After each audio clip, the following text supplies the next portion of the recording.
Hello, I'm Dr. Alisher Faizullayev, and in this spring semester of 2025, I'm serving as a Tom and Ruth Sharkey Distinguished Visiting Scholar at the School of Diplomacy and International Relations at Seton Hall University.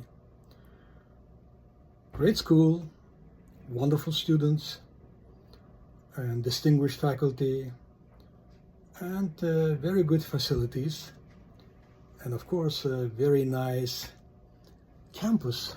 You see, it's a beautiful green campus, a lot of trees. And now I'm sitting in my office, very nice office, and I'd like to invite few students and professors to say a few words about this wonderful school.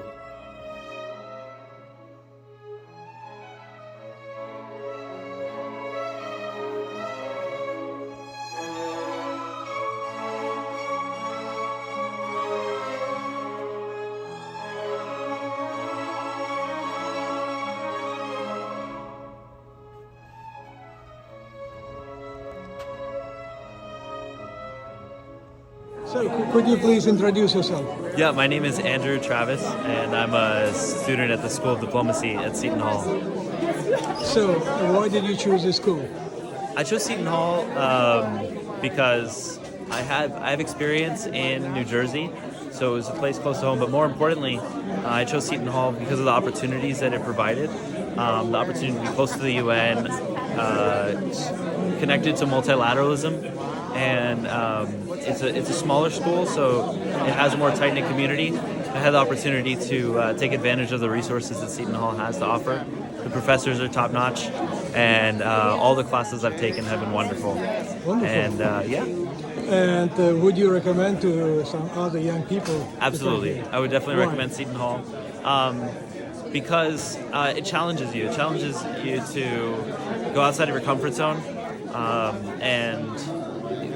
and it gives the opportunity to meet people that you wouldn't have expected to meet, and to interact with people that might not be a comfortable interaction, but an opportunity for growth. Absolutely. Thank you so much. Yeah. Hello. Would you please introduce yourself? Hi, my name is Daniel Hing, and I am a junior here at the School of Diplomacy at Seton Hall. I am a 3+2 major. I'll be getting my master's in 2027. And why I chose the School of Diplomacy? Well, the main thing for me was the access to majority of international organizations because of the proximity to New York City. It's very, very, very easy for students to connect with UN officials, to get internships in the city, and here we are at the event with the President of the General Assembly. So the opportunities here at the School of Diplomacy are just so much that that's the reason I chose this school. Would you recommend to other young people to come and study here? 100%, because of the opportunities you can get here. I don't think you can get these opportunities at many other schools within the state, and it's great for networking, not only in the School of Diplomacy, but Seton Hall as a whole is amazing for networking. So yes, anyone that wants to apply, I would encourage them to apply at Seton Hall at the School of Diplomacy. Thank you so much. Thank you.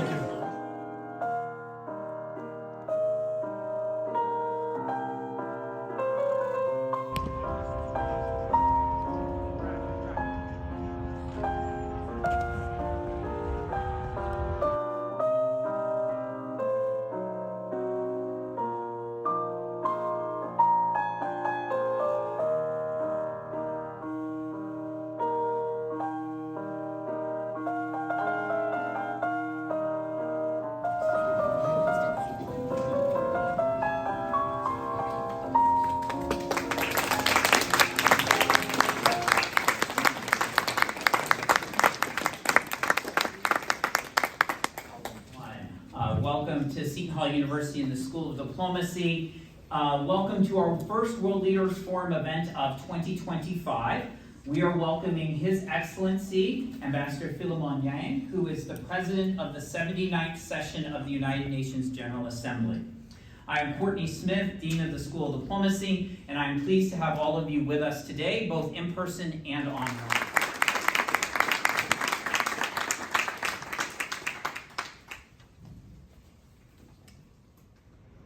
Your Excellency, I would like to say merci beaucoup for allowing us to have the privilege to have you and your country. Thank you very much. I was happy to be here, and this is a wonderful opportunity to.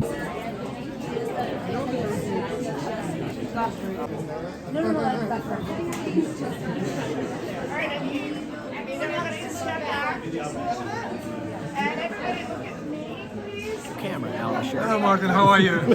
Wonderful, thank you. Well, how was today's gathering? I think today's gathering was great. There's a lot of energy, even though it's right before Easter holiday. We continue to invite presidents of the General Assembly to campus, and we put students forward in these events by giving them the opportunity to ask questions directly. And so they get to see firsthand what diplomacy is like. Thank you very much.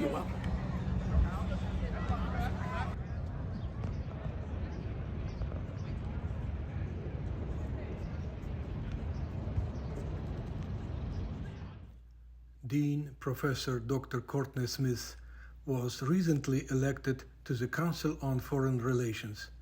I began our conversation by congratulating him on this achievement and also asked him about aspects of the school that many people know little about. Well, thank you, Alisher, for the kind words about the council. You said it's good for the school, but I think the reason why I was able to do it is because of how good the school is and the reputation of the school helping me to be a compelling candidate for the council.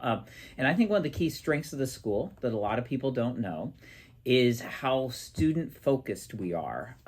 We have a lot of opportunities that we can talk about that a major school of international affairs would have at a large university like Seton Hall, but we are a very small, intimate program with very close relationships between students and faculty.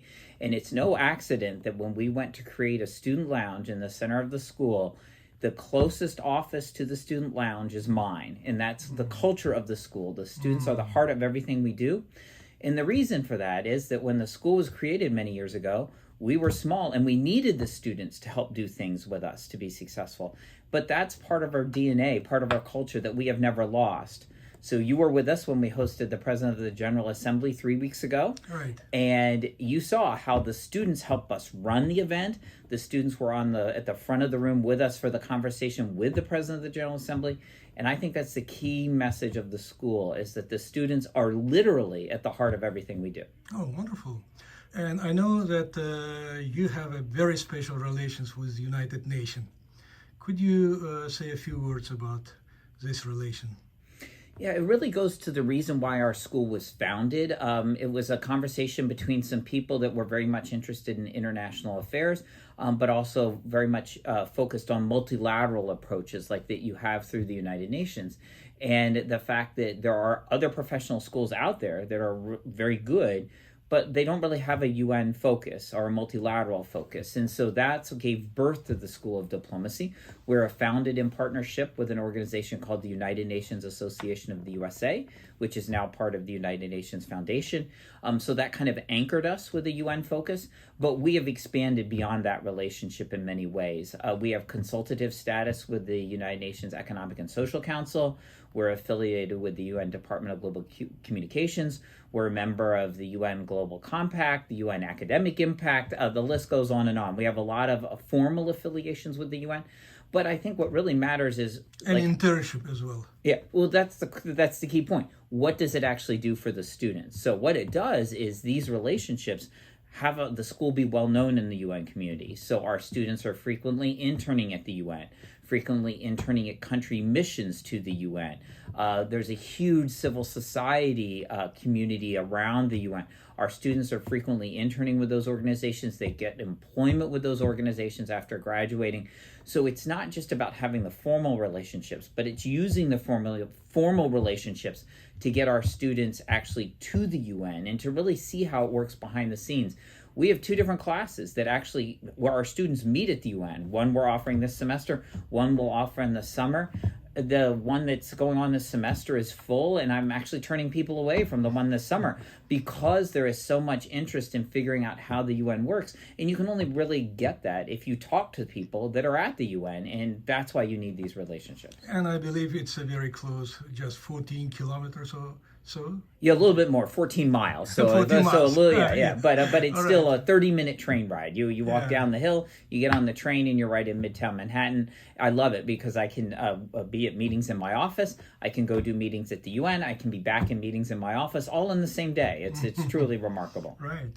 And I know that you do also research on international organizations. You are a well-known scholar on international organizations. Can you say a few words about your research, please? So you'll see in the news a lot that people will criticize the UN when it doesn't act successfully. But my view is that shouldn't really be that surprising. You have 193 members of the UN. They each have their own interests. In fact, they probably have multiple interests because a country's policy at the UN isn't just something decided by a person. It's decided through a domestic political process. And so, countries first have to come up with their position at the UN, but then once they present that position at the UN, they have to negotiate with all the other countries. So they're playing a game back, with their home governments, but at the same time as they're negotiating with other governments. So it's a very tricky process. So what amazes me is not that the UN isn't able to act in certain cases. What amazes me is that the UN is able to act in a lot of really, and it's not just on easy issues. The issues that are on the UN's agenda are the hardest ones. If they were easy, they would have been solved bilaterally or in small regional organizations or through more ad hoc arrangements. The ones that are on the UN's agenda are the toughest. And the fact that the UN is successful, that actually comes up with solutions, even if they're not perfect solutions, even if it can't do it in 100% of the cases, I still think that's a really successful track record given the yardstick that you're using. So that's what animates me about the UN is its political processes, how it makes its decisions, how it's able in some cases to pass a resolution, often by consensus. In other cases, it can't. And you're like, well, that doesn't make a whole lot of sense. And you have to uncover the dynamics underneath that. That's what's always animated me about the UN. And it's interesting that I discovered this interest in this research when I was working 500 miles away from here. And then to get a job after that, where I'm right next to the UN, means I can just do these interviews all the time, talk with practitioners at the UN, and that gives us a great network then to have colleagues be on our campus. So it's I really enjoy looking at the UN. I mean, it can be frustrating at times, don't get me wrong. There's a lot of times where you would want the UN to be effective and it's not. I get that. But the fact that it is effective is remarkable given the makeup of the organization. Yeah, of course. Foreign Policy, very famous magazine, recently ranked your school as one of the top in the world. I believe number 30, your master's program. How this news was seen here, received? Well, it was very well received. I mean, because it's the way the ranking was done. What Foreign Policy did was it asked a group of scholars, I think there were over 900 scholars, and a group of, I think, about 300 policymakers were asked to identify the 5 best programs in the world or to study international relations at the graduate level. And the scholars ranked us number 30. The policy makers ranked us number 32. And I think it's good that we were so highly ranked. But what I'm really proud of is the fact that we were so closely ranked by both scholars and policymakers. Because what is our goal as a school? We are a professional school of international affairs. So we attract students who are interested and passionate about global issues, right? Our job is to give them knowledge through our courses and our curriculum and from our faculty, but also skills through our experiential education, our internships that we talked about earlier, study abroad, whatever it is, we need to give them both knowledge and skills. And so the fact that scholars rank us so highly shows that we're doing well on the knowledge generation side. And the fact that policymakers rank us so high means that we're graduating alumni who have the skills necessary to actually not just understand international affairs, but contribute to real-world solutions. So I think the high ranking is one thing, but the fact that it's high on both is what shows us we're making that connection effectively. Wonderful. And my final question, why you think young people should choose this school, why they should come here and get the degree here? Alistair, I think that the answer to that is really easy, because you and I are not the people that are our generation, right? We're not going to be solving all the problems. You know, they talk about the UN has an agenda for 2030. You know, 2030. That's only 5 years away. Right. We are not, you know, we'll make progress, but we're not going to have progress on all the goals that the international community has set. I mean, if you look at the range of problems right now, you've got outright conflicts raging around the world, from Ukraine to Gaza to Sudan and on and on and on. You have over 100 million refugees on the move. You have a large consensus about the need to address climate change, but then you've got a lot of strong people, including the current U.S. administration, that's skeptical of those issues. You've got trade agreements, you've got trade tariffs. There are just so many areas of international affairs that directly impact the lives of people around the world. And our generation, your and my generation, is not going to solve it. It's the next generation that's coming that will have a lot of this burden. They need to have a lot of passion. They need to have a lot of energy. They need to be ready to work hard for these solutions. But all that passion and energy isn't enough if they don't have those knowledge and skills we just talked about. So schools like this are essential if we're going to build those solutions. We need to make sure young people are excited about the work that they can do, but also realistic about the training and experience they need to do it effectively. Dean, Professor Courtney Smith, thank you very much for your time and for your leadership. Yeah. All the best for your school. Thank you. So and much. Alistair, thank you for your wonderful service as a visiting scholar with us this semester. And I wish you all the best on your continuing work as well. Thank you.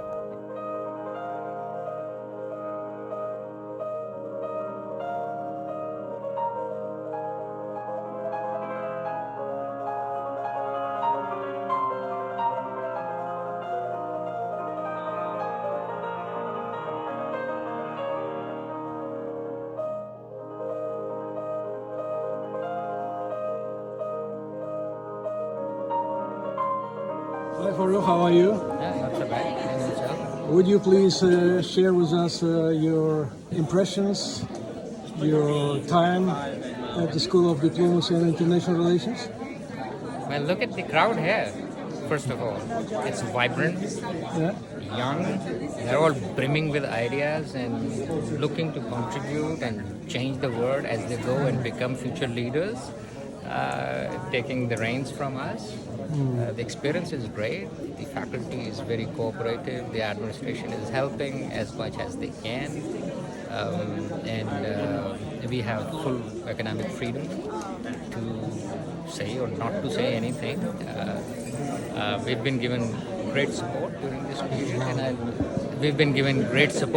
period, and I really look forward to contributing even more. Thank you so much.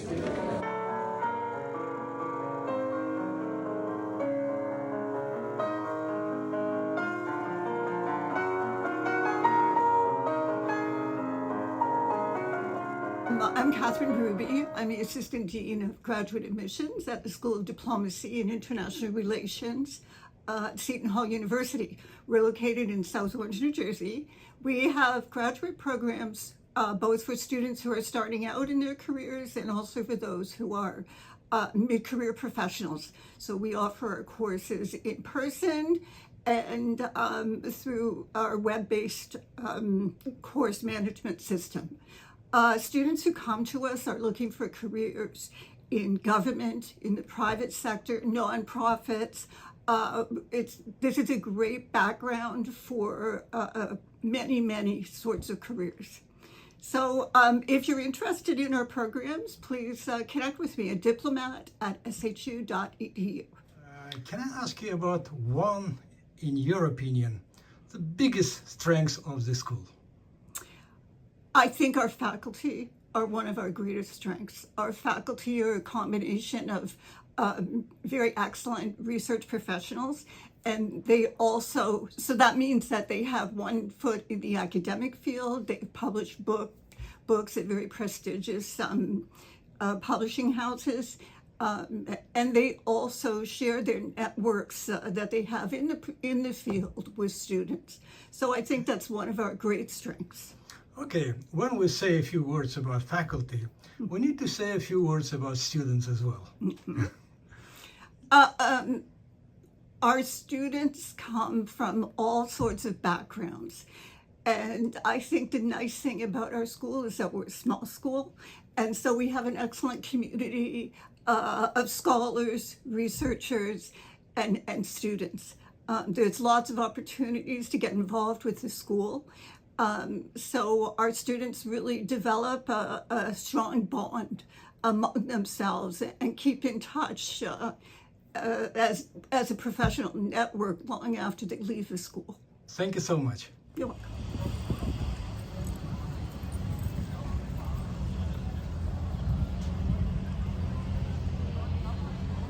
I'm Phil Mormon. I'm the chair of the faculty at the School of Diplomacy and International Relations, and I also teach international law and related topics.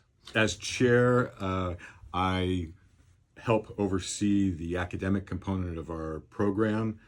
So that is, I help schedule courses, I help develop new courses, get students enrolled, lead the faculty when it comes to initiatives that they're interested in or relations with the administration. And I would say that's essentially the core of my position. Well, could you say a few words about some unique aspects of your programs you're offering here? Okay. Why don't I give a bit of a survey of our different programs? I'll try not to go into too much detail. But we offer several degree programs. Our major degree is a Master of Arts in Diplomacy and International Relations. That's a 2-year program, and that's meant for students coming straight out of undergrad or with fewer than about 5 years of work experience. And in that program, we have a number of basic requirements, but we also ask students to complete 2 specializations, one of which can be a regional specialization, and the other type of specializations are functional specializations. So for the functional ones, we have specializations like foreign policy analysis, international law and human rights, international organizations, international security, and then the regional specializations are based on the essential regions of the world. Then we also offer 3 executive master's degrees. They are 1-year degrees. They're designed for students who've been in the workforce for about 7 years. That is, they're mid-career professionals. All 3 of those degrees are 1 year, as I think I said, and don't require as much in the way of classes and specializations. These classes are a little more focused. We have an online version, we have an in-person version, and we also have a degree that is called our Executive MS in International Affairs and Diplomatic Practice, which we do in conjunction with UNITAR, the United Nations Institute of Training and Research, who teach 2 long modules for us containing more practical diplomatic courses on rather more practical diplomatic skills. Then we're starting in the fall, an executive degree in an MS in Homeland Security and Cyber Resilience. That is an in-person program and is kind of an interdisciplinary degree drawing upon different areas: diplomacy, economics, international law, and law enforcement. Great. So that is kind of an overview of our program. Wonderful. And maybe just 1 or 2 words about your own teaching courses and research activities, and maybe books. Sure. I teach international law, public international law, at both the undergraduate and graduate levels. Then at the graduate level, I also teach courses on international environmental policy and a course on peace operations that we call peacemaking and peacekeeping, primarily focused on UN peace operations, but covering other types of peace operations as well. Then as far as my research goes, I have written on two main topics over the course of my career. One of them is customary international law, which is a type of international law, and then also on compliance with international law. And I recently had published my book, Perspectives of State, which examines the attitudes of high-level officials in the U.S. government, former officials, regarding the role of international law in decision-making in the U.S. government, and also the role of international law in international affairs more generally. It's published by University of Cambridge Press. Published by University of Cambridge Press. Wonderful. Yes, that's right. Wonderful. Thank you so much, Philip. Good luck. Well, thank you, Alisher. It's been wonderful having you here with us this year. Thank you so much. Hi. Would you please introduce yourself? Yes, my name is Emmanuel Gundele. I am a second-year graduate student here at the School of Diplomacy. I'll be graduating in a couple of weeks, or a couple of days, I should say. Congratulations. Yeah, thank you. Yeah, my specializations are in foreign policy analysis, as well as international security. Yeah, I've really enjoyed my time here a lot. A lot of great opportunities, a lot of rich, rigorous curriculum. I'm also a part of the National Security Fellowship for the university. I'm actually a team leader. This is my second year. And through the fellowship, I've definitely had a lot of great opportunities to work on some tangible, real-life policy work for various government agencies. So in a week or so, I and my colleagues that are a part of the fellowship will be heading down to DC to present some of our findings on some of the projects that we've been given. Yeah. Thank you so much. Good luck. Thank you so much. Thank you.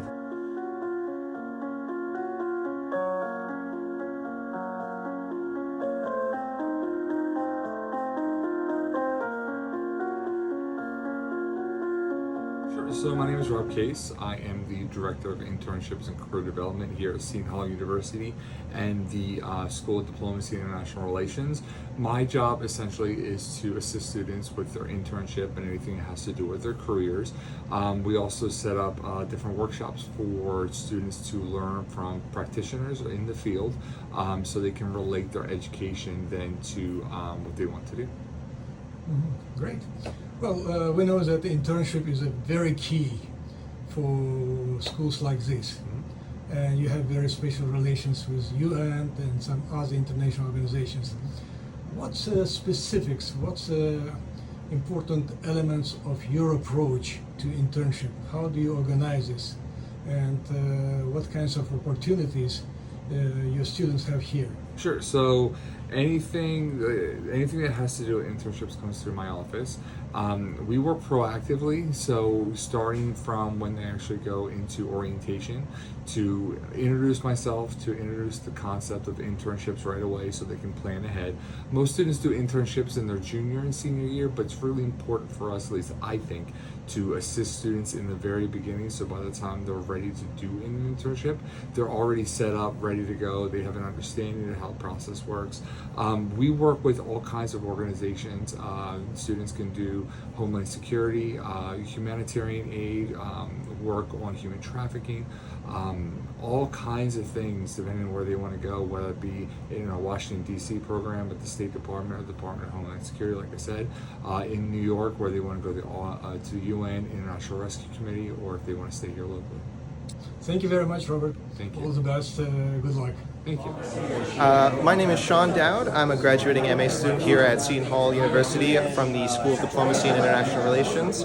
I want to say that this program has been very influential on my view as an international scholar, and just meeting with the faculty who are experts in their fields and do current work and are very put a heavy emphasis on practical skills, I think has been very helpful for me as somebody who's going into the field myself, and I hope to make a difference in the future with those skills.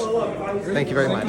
Hello, my name is Züleyha Çite. I'm from Turkey, Istanbul, and I'm doing my master's here at School of Diplomacy and International Relations.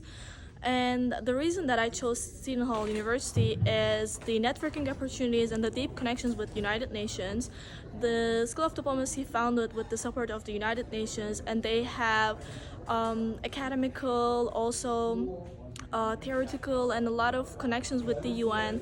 We are meeting with professionals from field. We are meeting with scholars from UN, and it's really affecting our performance at the field and practicing our diplomacy skills. That's why I chose Seton Hall University, and I'm so lucky to be here.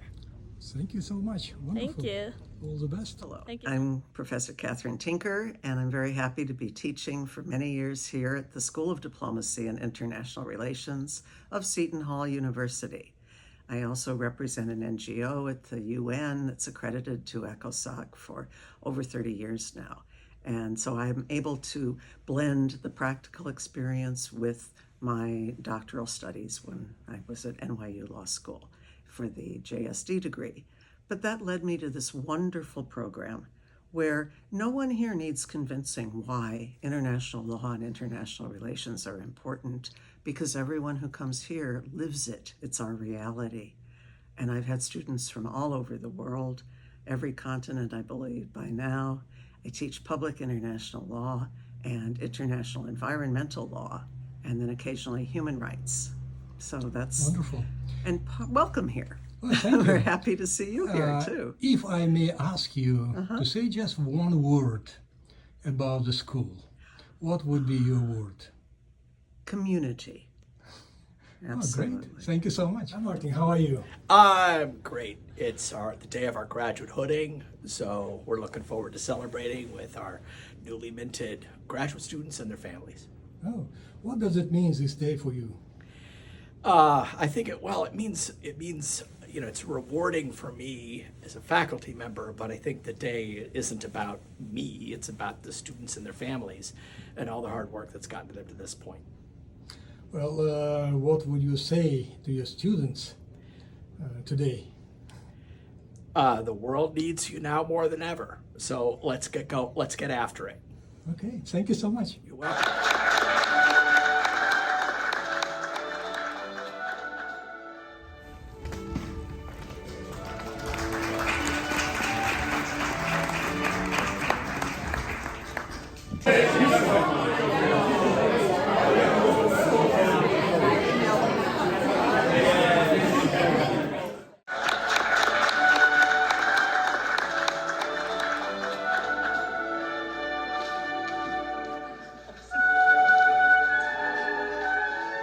Thank you.